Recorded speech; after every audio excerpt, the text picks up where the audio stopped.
নমস্কার, Rishibani institute of Vedic অ্যাস্ট্রোলজির পক্ষ থেকে স্বাগত জানাই আজকের জ্যোতিষ আলোচনায়। আমি শান্তনু আপনাদের সঙ্গে। আলোচ্য বিষয় বিশুদ্ধ জ্যোতিষ।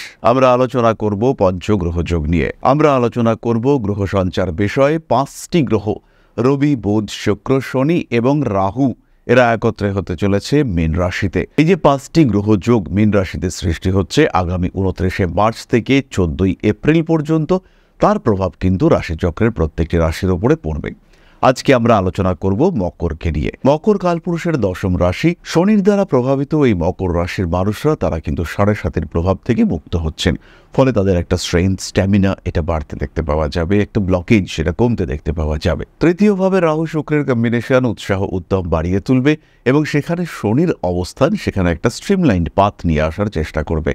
অর্থাৎ কিছু একটা পজিটিভ বেনিফিশিয়াল পরিবর্তন সেটা কিন্তু আমরা দেখতে পাবো। আমরা দেখব মকর রাশি বা লগ্নের মানুষের একটা ভাবনা চিন্তার পজিটিভ পরিবর্তন হচ্ছে। কিছু কিছু ক্ষেত্রে এই পঞ্চগ্রহ যোগের ফল পজিটিভ, কিছু কিছু ক্ষেত্রে এই পঞ্চগ্রহ যোগের ফল কিন্তু নেগেটিভ। মকর রাশি বা লগ্নের মানুষরাও এর ব্যতিক্রম নয়। শনি রাহুযুক্ত হওয়ার সঙ্গে সঙ্গে হাতি ঘাড়ে ব্যথা হওয়ার সম্ভাবনা এটা বাড়তে দেখতে পাওয়া যাবে। হঠাৎ প্রাপ্তির সম্ভাবনা সেটা কিন্তু রয়েছে। তার সঙ্গে সঙ্গে শিরদাঁড়ার পীড়ার কারণে কষ্টপ্রাপ্তির সংযোগ সেটাও রয়েছে।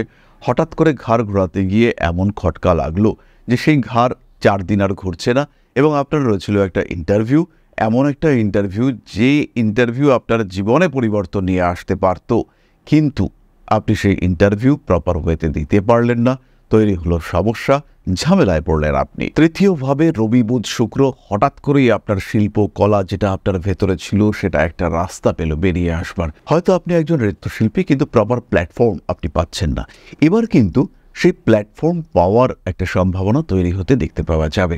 আপনি একটা রাস্তা পাবেন, আপনি একটা জায়গা পাবেন যেখানে আপনি আপনার প্রতিভাকে আরেকটু বিকশিত করতে পারবেন, আরেকটু ওপেননেস সেটা কিন্তু আপনার সামনে আসতে দেখতে পাওয়া যাবে। নতুন একজন মানুষের সঙ্গে আপনার সংযোগ হতে পারে, যেহেতু থার্ড হাউসটা হচ্ছে হাউস অফ কমিউনিকেশন। নতুন একজন মানুষের সঙ্গে আপনার কমিউনিকেশন সৃষ্টি হতে পারে, যে মানুষটার সঙ্গে আপনার অ্যাটাচমেন্ট ভীষণভাবে বাড়তে পারে এবং যে মানুষটা পারেন আপনার জীবনকে বদলে দিতে। হতেই পারে যে মানুষটার জন্য আপনি অপেক্ষা করেছিলেন সেই মানুষটা আপনার জীবনে চলে এলেন। এই ধরনের বড় পরিবর্তনের সম্ভাবনা রয়েছে। বাইক চালাতে হবে ভীষণ সাবধানে, আঘাতপ্রাপ্তির পূর্ণ সম্ভাবনা দেখতে পাওয়া যায়। মকরের উপরে কিন্তু 3 মার্চের পর থেকে মঙ্গলের দৃষ্টিও পড়বে। মোটের উপরে আমরা বলতে পারি মকরের জীবনে পজিটিভ পরিবর্তন আসছে। এমন কোনো মানুষ আপনার জীবনে আসতে পারেন যার সঙ্গে আপনার অ্যাটাচমেন্ট খুব গভীর। এমন কোনো মানুষ আপনার জীবনে আসতে পারেন যার সঙ্গে আপনার সুসম্পর্ক বাড়তে পারে। এমন কোনো মানুষ আপনার জীবনে আসতে পারেন যিনি আপনাকে অনেকটা এগিয়ে দিতে পারেন। জীবনের একটা পরিবর্তনের সুযোগ এটা কিন্তু মকর পাচ্ছেন। লটারির টিকিট কাটতে পারেন এই সময় মকর রাশি বা লগ্নের মানুষরা। একটু খেয়াল করে নিউমারোলজিক্যাল ভ্যালুগুলোর সঙ্গে কমিউনিকেট করিয়ে অবশ্যই আপনি লটারির টিকিট কাটতে পারেন এবং লটারিতে অর্থ প্রাপ্তির সম্ভাবনা এটা কিন্তু ভীষণভাবে রয়েছে। পরবর্তী যে বিষয়টি নিয়ে মকরকে আরেকটু সাবধান হতে হবে সেটা হলো ভাই বা বোন।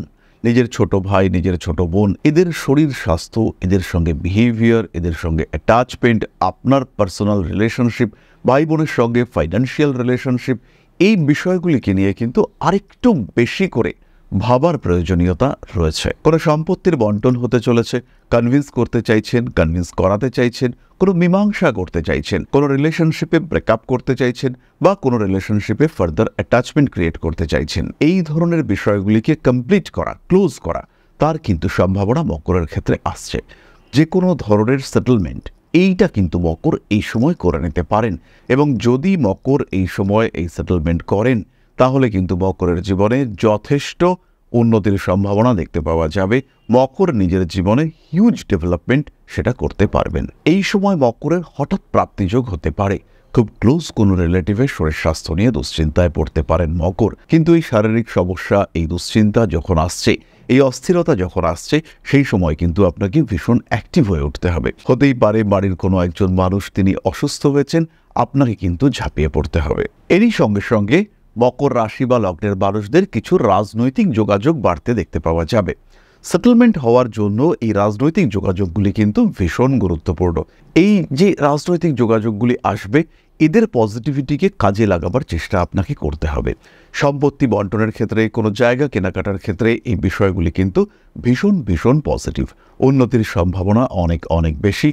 মাতৃতুল্য ব্যক্তিবর্গের স্বাস্থ্য দুশ্চিন্তায় ফেলতে পারে আপনাকে। আরেকটি বিষয় খেয়াল রাখতে হবে, নতুন পার্টনারশিপ ফরমেশন এটা কিন্তু হতে পারে। প্রচুর কমিউনিকেশন বাড়বে। থার্ড হাউস ভীষণ অ্যাক্টিভ। এই যে থার্ড হাউস, তৃতীয় ঘর, house of communication, house of activity, এইটা কিন্তু যেই বাড়বে, প্রচুর যোগাযোগ আপনার ক্ষেত্রে বাড়তে দেখতে পাওয়া যাবে। এবং যেই মুহূর্তে এই যোগাযোগগুলি বাড়তে দেখতে পাওয়া যাবে, সঙ্গে সঙ্গেই কিন্তু আপনি দেখতে পারবেন, উপলব্ধি করতে পারবেন সিস্টেম চেঞ্জ হচ্ছে, আপনার ইমপ্রুভমেন্ট হচ্ছে। এই ইমপ্রুভমেন্টকে কাজে লাগাবার জন্য নিজেকে ফিজিক্যালি, মেন্টালি, ইমোশনালি প্রিপেয়ার রাখতে হবে।